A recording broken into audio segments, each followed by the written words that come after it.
Only days ago, the heart of West Africa beat louder than ever.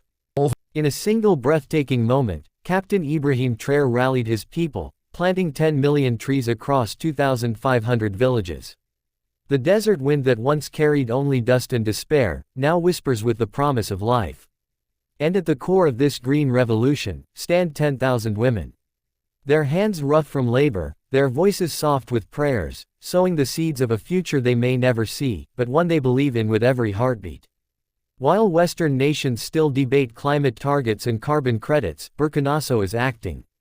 No foreign aid, no waiting for permission, just courage, unity, and an unshakable will to live free.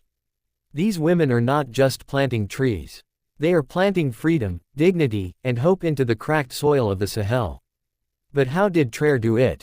How did a young captain inspire a movement so powerful it turned Beerland into a breathing forest? Stay with us because this isn't just another story. It's the future our ancestors dreamed of. Subscribe and stand with us for an Africa that will never bow again. And may God watch over this journey. Amen. The story of Burkina Faso's Green Revolution does not begin with headlines or statistics. It begins with parched earth cracked by years of drought and the determination of a nation refusing to surrender. Long before the world noticed, villages across the Sahel were quietly losing the battle against desertification. Our wells were drying, our crops failing, and the land felt like a graveyard. One elder recalls, "We knew that if we did nothing, we would vanish with the dust." Under the leadership of Captain Ibrahim Traore, this narrative began to shift. Known for his fiery speeches and bold defiance of the foreign influence, Traore turned his eyes not just to political independence, but to the soil itself. His belief was simple yet profound. A nation that cannot feed itself, is a nation that cannot stand tall. In June 2025, Traore launched an unprecedented campaign. On the National Tree Planting Day, 5 million trees were planted in just 1 hour, a feat that shocked observers worldwide. International outlets questioned how a landlocked country with limited resources could achieve such a milestone. The answer, according to Traore, lay in the hands of the people. It is the people who will save this nation, not foreign aid. It is their sweat, their hands, their hope that will turn this desert into life. Among these people, 10,000 women became the beating heart of the mission. They were not soldiers in uniform, but soldiers of resilience.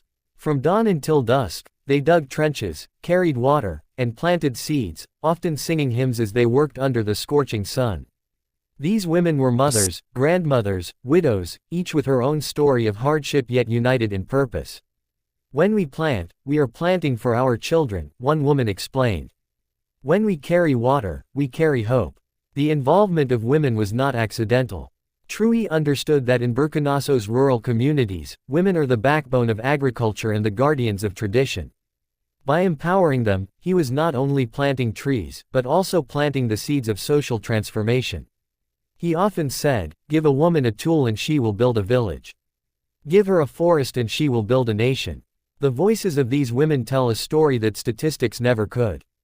Imagine Awa, a grandmother of 65, her back bent from decades of carrying firewood and buckets of water. "I have seen this land turn from green to dust," she says. "But I will see it green again before I die." When she plants a sapling, she whispers her late husband's name, believing that each tree is not just life for the soil, but a memory preserved for the generations to come. For many, this movement is spiritual. Churches and mosques across Burkina Faso now bless seedlings before they are planted. A tree is like a child. One imam tells the community. It needs care, prayer, and patience to grow strong. Some women wear traditional fabrics printed with green leaves, a proud symbol of their role in this army without guns. Children are learning the value of nature in ways their parents never could. Schools have started tree days where students dig alongside their mothers. Teachers use the act of planting as a lesson on perseverance. Just as this tree will grow slowly but surely, so will our nation. One teacher says tea is winging in her eyes. This is not just environmental work. It is therapy. In villages scarred by conflict, women gather at planting sites not only to sow seeds, but to share stories, sing and heal. "When we dig together, we forget our grief," says Mariam, a widow. "The trees will stand for our children when we are gone." The success of this initiative has already begun to show visible results. The green belt surrounding Ouagadougou, once a neglected stretch of dry land, is now coming alive with vegetable plots, fruit trees, and medicinal plants. As reported